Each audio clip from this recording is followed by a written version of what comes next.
Buenas, quienes habla Rafael Argel Caballero, estudiante de Derecho de la Escuela de la Universidad de Sino Cartagena. En esta ocasión estaremos hablando acerca de nuestra pregunta BP, que consiste en que si constitucionalmente se considera en Colombia la adoración al demonio un derecho fundamental.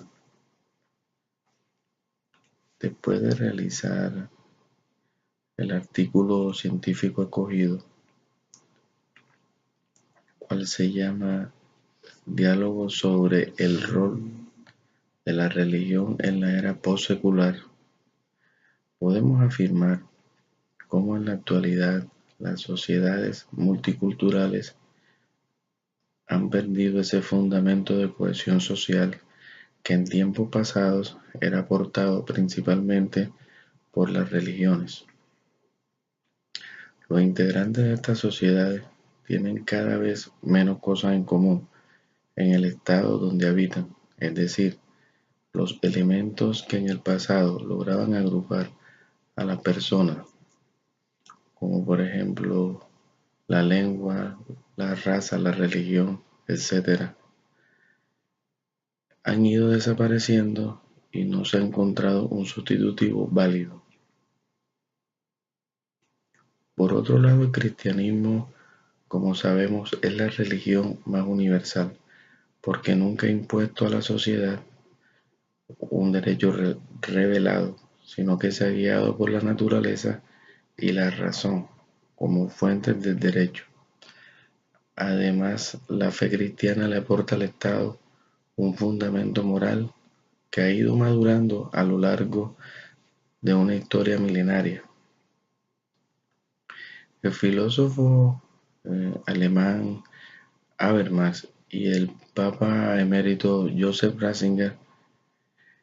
defienden la necesidad de evitar que todo esté sometido al criterio de la mayoría, es decir, deben haber algunas cuestiones que no estén sujetas a ser modificadas ni por decisión mayoritaria ni por deseo de los líderes. Entonces,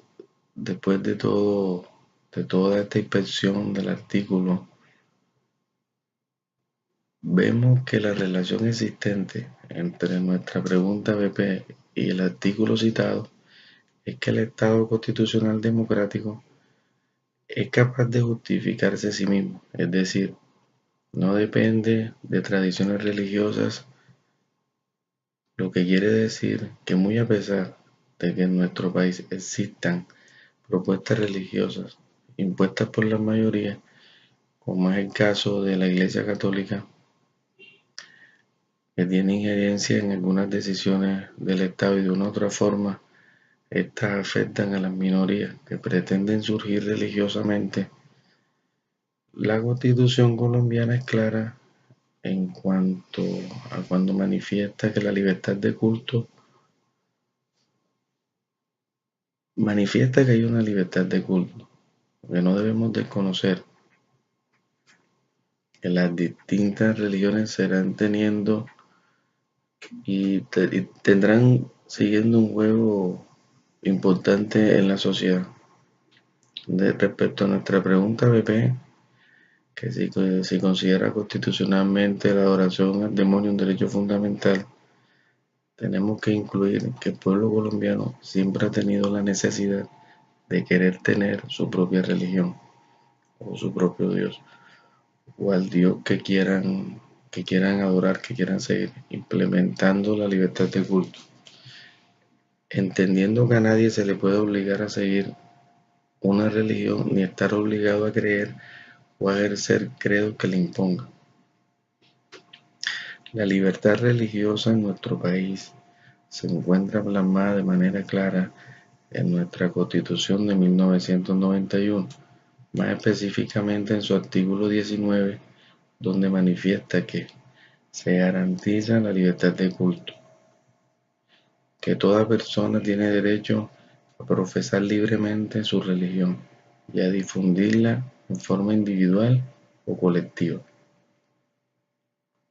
Todas las confesiones religiosas e iglesias son igualmente libres ante la ley. Este marco constitucional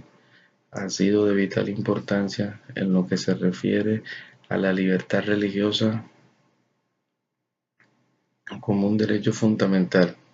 lo que ha permitido ubicarlo como uno de los derechos más sustanciales del ser humano, por el cual no se limita solo al ámbito cultico y cuyas manifestaciones logran extenderse a diversas actividades que también encuentran protección.